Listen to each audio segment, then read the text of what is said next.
Fernando Martins de Bulhões est né à Lisbonne, où très jeune il suivit des études dans les arts, les lettres et la connaissance de Dieu.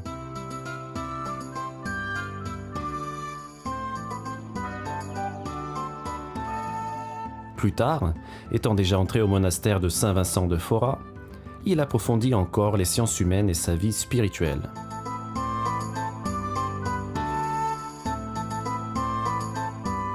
Fernando traverse une inquiétude intérieure qui le pousse à quitter Lisbonne et à se recueillir au monastère de la Sainte-Croix de Coimbra où il existait une des meilleures bibliothèques d'Europe.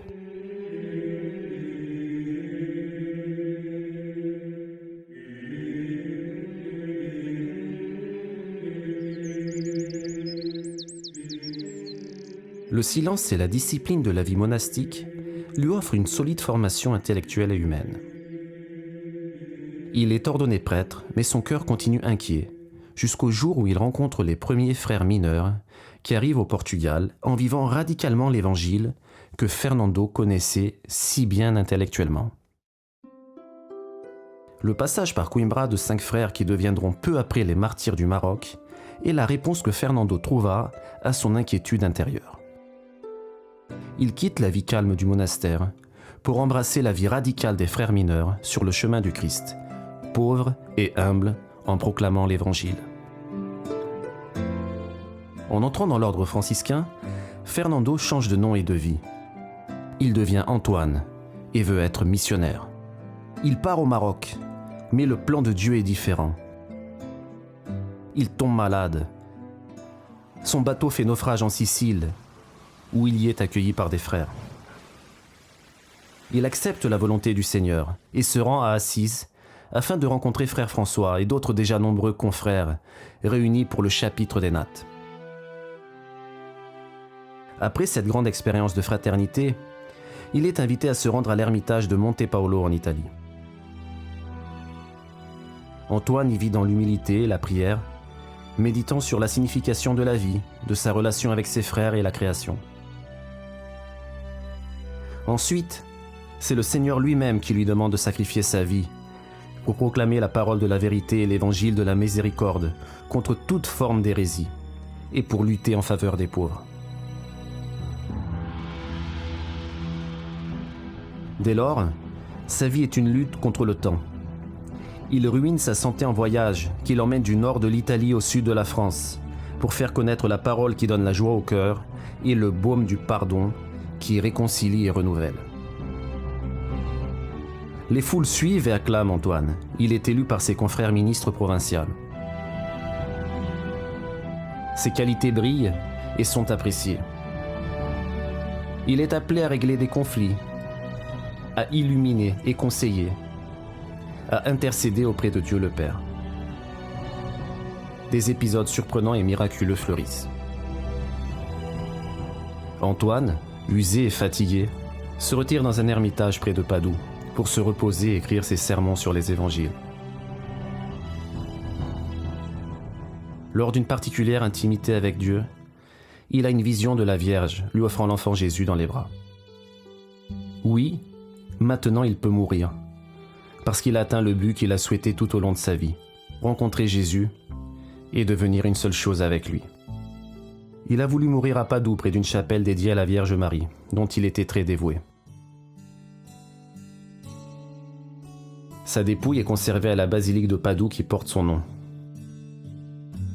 Antoine de Lisbonne, de Coimbra, de Padoue, du monde entier. Après sa canonisation en 1232, les confrères du couvent de Saint-Antoine-le-Grand de Coimbra agrandissent l'ermitage et lui dédient une nouvelle chapelle. Ce lieu prit le nom de Sant Antonio dos Olivais. Un nouveau couvent est construit au XVIe siècle. 2 siècles plus tard, l'église est rénovée, enrichie par des azulejos, des boiseries dorées et des objets d'art. Les frères y restèrent jusqu'en 1834, année de l'extinction des ordres religieux au Portugal. En 1974, les frères reviennent à Sant Antonio dos Olivais et le charisme qui les caractérise a fait refleurir la communauté chrétienne. Leur vie simple et humble, portant la marque de la fraternité et de l'hospitalité, est un témoignage joyeux de l'évangile qu'ils proclament. Estou em Santo Antônio dos Olivais há 15 anos. Quando aqui cheguei, encontrei uma comunidade dinâmica, viva. Sentia-se um grande trabalho já feito, tanto pelos leigos como pelos frades. A abertura à comunidade, sentir uma igreja viva, uma igreja caminhante que está ao serviço da comunidade, ao serviço das pessoas, que recebe de braços abertos qualquer tipo de pessoa. Eu senti-me sempre acolhido. Nunca senti, em momento algum, que as minhas interrogações, as minhas inquietações fossem um disparate, por mais disparatadas que elas fossem. A alegria, que eu acho que é uma das principais características do cristão, e eu acho que é algo que envolve esta paróquia, os freios e as pessoas que se põem ao serviço da paróquia também. Tudo é vivido com uma alegria genuína, e eu acho que isso faz a diferença nas pessoas. Por ser uma paróquia franciscana, acho que há todo um conjunto de valores mais relacionados, se calhar, com a simplicidade. Eu acho que o Santo António é um santo que é querido por muitas pessoas e aqui nesta paróquia eu julgo que nós, a possibilidade de termos uma comunidade de freios nos permite ter uma vivência cristã que no fundo torna ainda essa relação afetiva mais forte. Nós, cristãos, nós frades, somos chamados a amar estas pessoas, todos eles indistintamente, como Deus os ama, porque filhos.